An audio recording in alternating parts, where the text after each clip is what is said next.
evening to each one of you. Happy Wednesday. Is my volume okay? Um, as I have been thinking about this topic, it just happened to rain today, and it was a very light, nice rain. I want you to know that I have no control over the weather depending on the topic, but I'm glad that God sent us rain today as we're going to be talking about small rain. Um, Although this rain that we're having today here in Maryland can be quite hazardous for driving conditions, it is certainly a refreshing rain for the grass, the trees, the plants, and I know those of you who are green thumbs, especially for your gardens, you appreciate this kind of shower that we get with the rain. Now, I'm not that interested in gardening myself, but my in-laws are. I should qualify that. My mother-in-law is. She really loves to garden. And I will randomly see a water bottle. Maybe some of you have noticed this in your own homes. I will randomly see a water bottle with what looks like a withered weed in it on a windowsill one day. Or I may see some cartons laid out on the table like a science project scattered around in the house or maybe on the porch. And these kinds of things I find to be very interesting because it's not really in the garden yet. And I want you to think about this. One thing I have learned watching my mother-in-law do gardening is that when she gets a seed or maybe a small sprout of a plant, she's very careful with how much she waters it. Sometimes I see the little tiny plant or the seed, basically just a dirt in a little pot in a plastic covering. The whole thing is covered, and she barely pours much water into it at all. Because although water is necessary for the plant's growth, at this stage, overwatering it is possibly more dangerous than even underwatering it. Pouring too much water on the sprouting seed could suffocate it and cause it to die. What it needs at this stage is small rain. After leading the children of Israel for 40 years in the wilderness, Moses has now the experience to know that teaching the people like small rain upon the tender herb is crucial. So when God asks Moses to write his song right before he's about to be relieved of his duties and the new leader Joshua is instated, in Deuteronomy chapter 32, it's called the Song of Moses. And Moses writes the song because God says, I need my people to remember the things they've been taught. So write a song for them. And it begins in verse 2. Moses says this, my doctrine, I'm reading from the King James Version, my doctrine or my teaching shall drop as the rain. My speech shall distill as the dew, as the small rain upon the tender herb, and as the showers upon the grass. He begins by saying that as I teach my people, there are these levels, there are these stages. There's the first part, which is like a dew on the grass. Then there's a small rain upon the tender herb. And then there's the showers upon the grass. In the New King James Version, small rain is translated raindrops. And I would imagine after all the years that Moses had to learn when it comes to teaching people, directing people, that one way didn't fit all people. I'm sure in the beginning it was frustrating when he thought the way I understand it should be the way you understand it. And 40 years later, through all the highs and the lows, the joys and the frustrations that he experienced with that stiff-necked people, as it says in the Bible, he learned the importance of imparting wisdom and teaching like small rain. Today, I just want to draw three lessons that we can learn from small rain. Number one, be patient like small rain. Um, One of my favorite writers in the 1800s, you might have heard of me talking about him very much, is Charles Spurgeon. And Spurgeon says this in one of his sermons. He says, Little deeds of kindness win love even more certainly than one big, good-hearted act. Now, isn't that true? It's the constant, sincere tenderness and help of someone that can make a much more lasting impact than one person's grand gesture of kindness. You may or may not notice things on social media. There's people that are very popular for doing something very grand and a grand gesture for someone that they videotape, maybe give a person on the home that is homeless $500 or $1,000 to do this one big grand act. But what Spurgeon is saying is sometimes what we need to do is little deeds of kindness to someone. Be a constant drip for them. Don't overwater it too and then leave. Don't flood them and then leave. No, be a constant in their life. You will find that goes a much longer way than just trying to do one big grand thing. We find this often when it comes to rearing our children.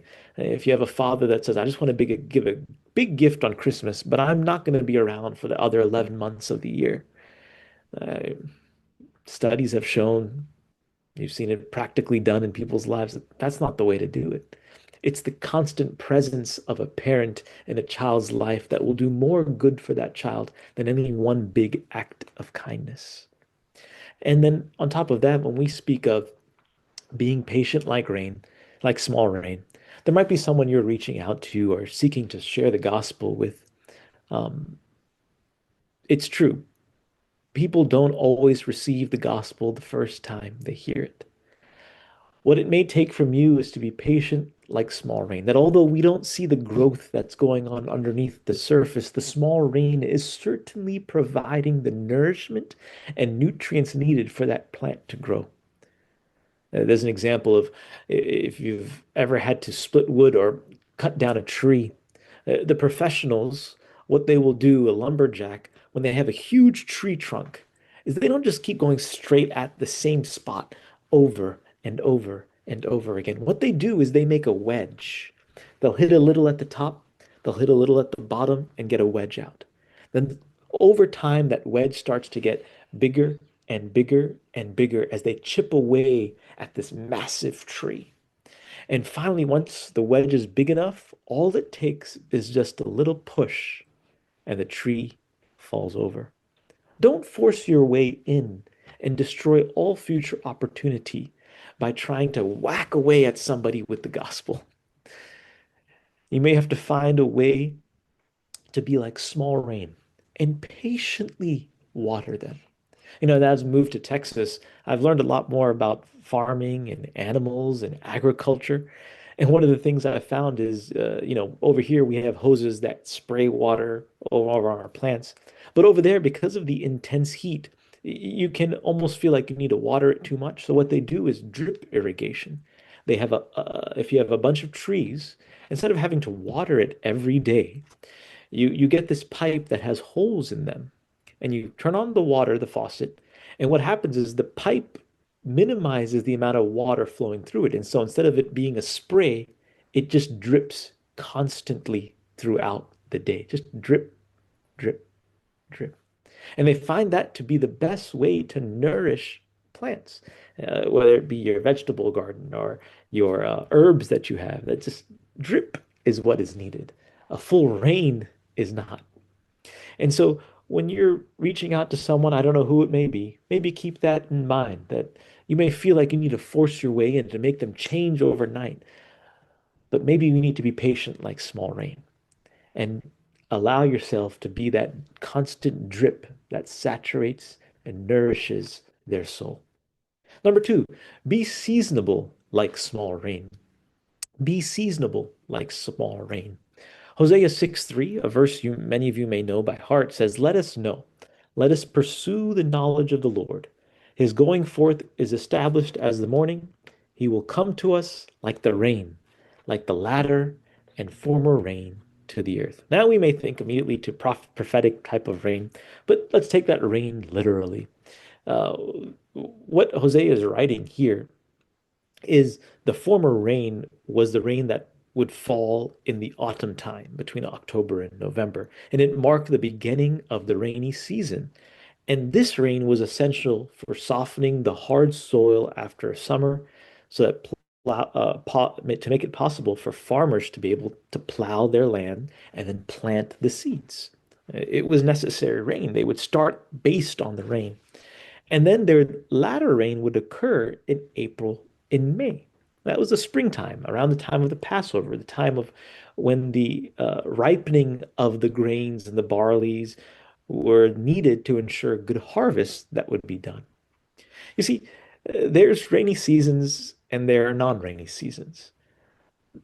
Spurgeon says this. He says, "Do not bring in your exhortations when they would be out of place. Don't be incessantly talking even the best of truth, lest you weary with rambling those whom you desire to convince."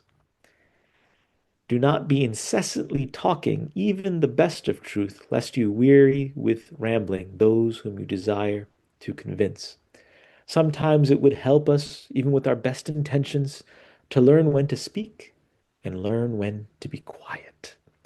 When is the time to say something and not to say something? There is a season for those things, and there is a season not for those things. In South Texas now, where I live, flooding is a big, big problem because for us, we may get a whole month of dry, no rain, not even a drop, not even a dark cloud.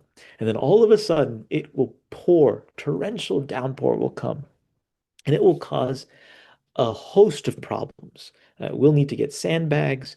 We'll need to make sure that we have enough water because too much of that rain is catastrophic. It can cause enormous amount of issues. Rain in and of itself is a good thing. The farmers need it. The land needs it. We need it for watering our plants, to having water in our systems. But too much of it, yeah, can destroy homes and houses and churches and schools. And so when we think about what we need to do in season and out of season, there's a time for rain and there's a time for sun. And when it comes to small rain, it can be the most beautiful thing when we learn when the small rain is needed when sharing the gospel or sharing a word of reproach or exhortation to someone, that we know when it is that season. Is it time for the latter rain? Is it time for the harvest? Is it time for the former rain? Be able to be in prayer to ask the Lord when it is we should speak and when it is we should not. Additionally, when we think about small rain and the idea of being seasonable like rain, is it may require that our language or approach be adapted to the hearer of our words. We will have to learn, like Moses, I'm sure, learn leading millions of people out and being able to see not everyone is the same. Not everyone has the same level of education, the same level of understanding. Even when we read our own Bibles, we will see a lot of examples of agricultural metaphors in it. And sometimes now, in the way civilization where we live now, might actually go over our heads. My yoke, my burden is light and my yoke is easy. I mean, how do we understand that if we haven't been there? And so we might have to adjust our language and how we speak to those that we come into contact with. When speaking to a child, learn to speak in a language they would understand. It would be absurd for me to require someone to bring their Bible and their dictionary to a Bible study. They shouldn't have to do that. I should be able to speak and share the gospel in a way that they would understand, that would adapt to the needs that they have. Um, as an example of saying, sometimes studying or having so much great knowledge, we that's what makes a teacher good. Can a teacher be, if a teacher is not good, he'll be like a rain cloud that never releases its rain. What good is rain up in the sky unless it's able to fall to those of us that are down here so lowly and meek, not able to understand the high language of the theologian? But that's what made Jesus so impressive, is that he was able to give examples and speak a word that was able to be understood by the common person. So I pray that we'll be able to do that. If you have a young person that you're able to trying to reach out to, yeah, I'm sure you were shared the gospel in a in a certain way, but maybe the young person needs it fashioned in a way that they would understand it better. They would know Christ in the way they need him right now. Finally, be gentle like small rain. Be patient like small rain. Be seasonable like small rain, and be gentle like small rain. James 3:17 says, "But the wisdom that is from above is first pure, then peaceable, gentle, willing to yield, full of mercy and good fruits, without partiality and without hypocrisy." When James considers the fact that, yeah, there's a demonic wisdom and there's a godly wisdom. And with godly wisdom, when that is uh, something that is a part of our life that we seek to impart to other people, it will first of all be pure. It will make the person um, good and right. It'll then make them peaceable and gentle, willing to yield, full of mercy and good fruits. Is that true of our lives? Sometimes when we think we have the wisdom of God, we think we know better than everybody else. And we can't help but seek the spotlight in order that we can tell everyone what we know. But I pray that instead of being that kind of person, that when we have the true doctrine, when we have the right words, that we will share it with the right spirit. Um, Albert Barnes, another pastor, another theologian in the 1800s, he had written this. He said, "It is true the scriptures do not teach that doctrinal purity is to be preferred to a peaceful spirit. However pure a man's doctrine may be, if he has not the peaceful spirit, he is not Christ. However pure man's doctrine may be, if he has not the peaceful spirit, he is none of Christ." Isn't that so true? How much can we hear a person preach or speak or parents say something to us but not have the right spirit? And it's so important for us to learn that gentle spirit. I mean, even Jesus, if you remember, says in Matthew 11:28 to 30, "Come to me." And right before this, the context of it, he says, "No one comes to the Father except through the Son," right? And he's trying to say, if you want to know the Father, know the Son. And then he says, this is what the Son is like. "Come to me, all you who labor and are heavy laden, those of you with heavy burdens, and I will give you rest. Take my yoke upon you. Learn from me, for I am," there's the word, "gentle and lowly in heart, and you will find rest for your souls." I pray that we learn that kind of ability to be gentle like small rain. Be gentle in our approach to those that we come into contact with. That gentleness of spirit subdues the defensiveness of those that are even against the gospel. But when we come at them with a very strong, I'm not saying firm, right? Being firm in our belief is one thing, but being stubborn and arrogant, well, that's an immediate way for someone to feel that and say, I don't want to listen to anything you have to say.